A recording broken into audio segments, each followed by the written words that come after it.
Hello बच्चों, आइए इस प्रश्न को देखते हैं। और प्रश्न में हमसे पूछा गया है कि मैग्नीज का एक काले रंग का यौगिक एक हैलोजन अम्ल से अभिक्रिया करके हरी पीली गैस देता है। जब यह गैस आधिक्य में NH3 से अभिक्रिया करती है तो अस्थायी ट्राई हैलाइड बनाता है। इस प्रक्रम में नाइट्रोजन की ऑक्सीकरण अवस्था में परिवर्तन होता है।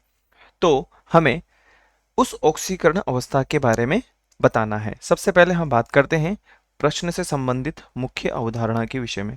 मुख्य अवधारणा, हमें किसके बारे में मूल्यांकन करना है? ऑक्सीकरण अवस्था के बारे में। ऑक्सीकरण अवस्था के बारे में अब ध्यान से समझेंगे हम लोग कि ऑक्सीकरण अवस्था के बारे में यदि हमें पता करना है तो हमें प्रश्न में क्या दिया है? मैग्नीज का एक काले रंग का यौगिक। तो मैग्नीज का जो काले रंग का यौगिक होता है वो क्या होता है हमारे पास में? MnO2 होता है। क्या होता है? MnO2 होता है। और यहां पर हमें कहा गया है कि एक हैलोजन अम्ल अम्ल हैलोजन अम्ल के साथ में, कहने का मतलब HCl के साथ में हम इसकी अभिक्रिया करवा देते हैं। HCl के साथ में हम इसकी अभिक्रिया करवा देते हैं क्योंकि हैलोजन है और अम्ल भी बोल रहा है, तो हम यहाँ पे देख पा रहे हैं कि हैलोजन अम्ल हो जाएगा। अब हम बात करते हैं तो अभिक्रिया करने पर हरी पीली गैस देता है। हरी पीली गैस देने के पीछे का जो कारण होता है तो हम यहाँ पर समझ पा रहेंगे कि हरी पीली गैस के पीछे का कारण क्या होता है। तो सबसे पहले जब ये इसके साथ में अभिक्रिया करेगा तो MnCl2 बनाएगा। क्या बनाएगा? MnCl2 बनाएगा। और साथ ही साथ यदि हम बात करें Cl2 हमें उत्पाद के रूप में प्राप्त होगा और H2O हमें यहाँ पर मिल जाएगा। अब यदि हम बात करें तो यहाँ पे Cl2 है, तो यहाँ पर यदि Cl2 है तो हम इसको एक बार यहाँ पे Cl2, यहाँ पे भी Cl2, अर्थात हम एक तरीके से कह सकते हैं कि 4 हो जाएगा। तो यहाँ पे हम 4 लिख देंगे। ये पूरी तरीके से अभी भी नहीं हो पाई है क्योंकि यहाँ पर 2 पहले से ही हैं, तो यहाँ पर भी हमें 2 लिखना होगा। अब ये पूर्ण रूप से क्या हो चुकी है?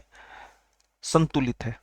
पूर्ण रूप से संतुलित अभिक्रिया हो गई है। परंतु प्रश्न ने हमें एक बात और यहां पर कही है, वो ये कही है कि जब यह गैस कौन सी? जो हरी पीली गैस है, तो हरी पीली गैस यही वाली है, इसीलिए हमने यहां पर इसको थोड़ा सा इस तरीके से बना दिया है। हरी पीली जो गैस है ये NH3 के आधिक्य में है, तो एक बार इसकी अभिक्रिया हम किसके साथ में करवा लेते हैं? Cl2 की जो अभिक्रिया है वो हम NH3 के आधिक्य में करवा लेते हैं। और जब NH3 के आधिक्य में यह अभिक्रिया करेगा तो क्या बनाएगा? तो उसने कहा है ट्राई हैलाइड, तो ट्राई हैलाइड किसका? NCl3। ये ट्राई हैलाइड हो जाएगा और हमें HCl प्राप्त हो जाएगा। क्या प्राप्त हो जाएगा? HCl प्राप्त हो जाएगा। अगर हम यहाँ पर देखें तो इसको एक बार बैलेंस कर लेते हैं। ये हमारे पास में 3 हो जाएगा और ये हमारे पास में 3 करते ही यहाँ पर पूर्ण रूप से संतुलित अभिक्रिया हो जाएगी।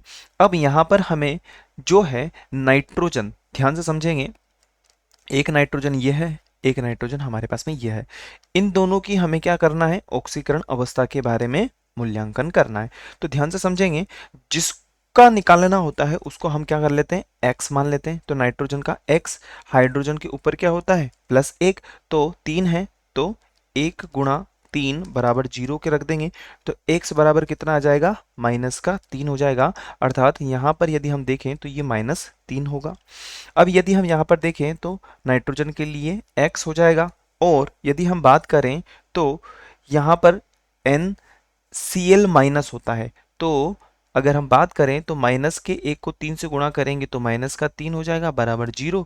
तो x बराबर कितना हो जाएगा हमारे पास में? +3। अर्थात यहाँ पर जो होगा हमारे पास में नाइट्रोजन के लिए वो कितना हो जाएगा बच्चों? वो हो जाएगा हमारे पास +3। अगर हम देख पा रहे हैं तो -3 से किस में परिवर्तन हो रहा है? +3 में परिवर्तन हो रहा है। तो अब हम बात करते हैं विकल्प ए के बारे में। -3 से +3 बिल्कुल सही है।